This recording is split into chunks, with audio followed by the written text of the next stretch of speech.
Magandang umaga, Philippine Air Force. Narito ang magiging lagay at taya ng panahon ngayong Sabado at sa mga susunod na araw. Kaninang alas 3 ng umaga ang low pressure area ang ating minomonitor sa loob ng Philippine Area of Responsibility ay huling namataan sa layong 140 km silangang bahagi ng Borongan, Eastern Samar. Ang nasabing low pressure area, mababa ang posibilidad na mag-develop bilang isang bagyo within the next 24 hours, ngunit aasahan natin patuloy itong kikilos papalapit sa kalupaan at may posibilidad na tumawid dito sa may southern portion ng Luzon at ganoon na rin ang Visayas ngayong araw hanggang bukas at magdudulot na ito ng maulap na kalangitan na may kalat-kalat na pag-ulan, pagkidlat at pagkulog sa mga nabanggit na lugar ngayon hanggang sa araw ng Lunes. Samantalang easterly, so mainit na hangin nagmumula sa dagat Pasipiko, ang weather system na patuloy na iiral at makakaapekto sa ilang bahagi ng Luzon.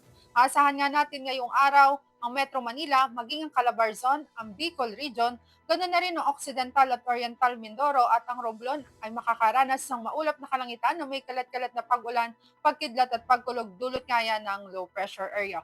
Para naman sa ibang nalalabing bahagi ng Luzon, naasahan natin ang bahagyang maulap hanggang sa maulap na kalangitan, ngunit di rin natin inaalis sa mga posibilidad ng mga pulupulong pag-ulan na kung minsan ay may pagkidlat at pagkulog lalo na yan sa dakong hapon o gabi.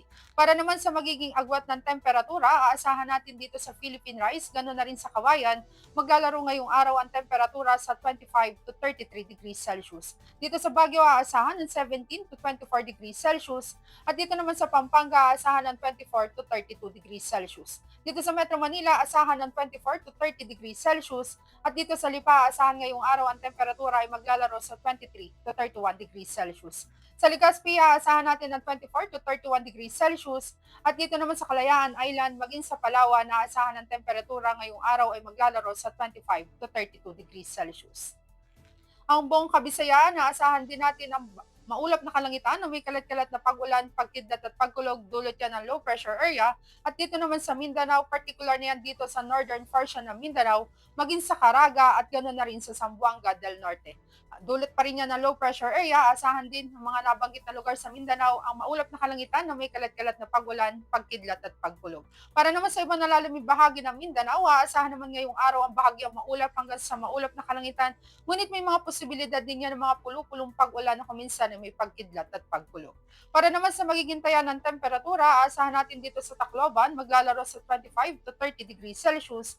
Dito naman sa Mactan, maging sa Iloilo, aasahan ng 25 to 31 degrees Celsius. Dito sa Mindanao, particular na yan sa Cagayan de Oro City, aasahan ngayong araw ang temperatura ay maglalaro sa 25 to 31 degrees Celsius. Samantalang sa Davao ay 25 to 33 degrees Celsius at sa Zamboanga asahan ng temperatura ngayong araw ay maglalaro sa 24 to 33 degrees Celsius.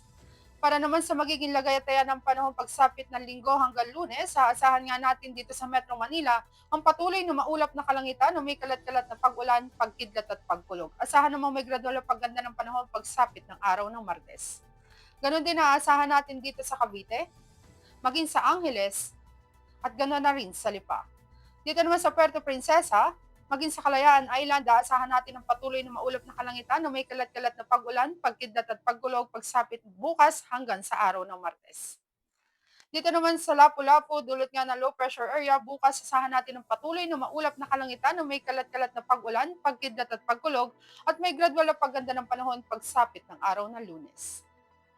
Dito sa Davao, aasahan natin ang patuloy na bahagyang maulap hanggang sa maulap na kalangitan sa mga susunod na araw, ngunit may mga posibilidad pa rin yan ng mga pulupulong pag-ulan na kuminsan ay may pagkidlat at pagkulog.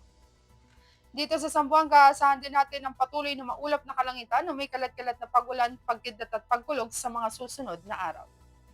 Para sa ating astronomical information, ang araw ay sumikat kaninang 0545 at asahan natin lulubog dito sa Metro Manila sa ganap na 1759. At para sa ating moon illumination, meron tayong 60% decreasing. At yan ang latest update natin sa weather. Para manatiling updated sa lagay at taya ng panahon, i-follow lamang ang Air Force Weather Center sa aming mga social media accounts. At sa ngalan ng aming commanding officer na si Colonel Alvin John Cugador, Philippine Air Force General Staff Corps, I'm Sergeant Jessa C. Cuenca, Weather Forecaster ng Air Force Weather Center. Muli magandang umaga, Philippine Air Force.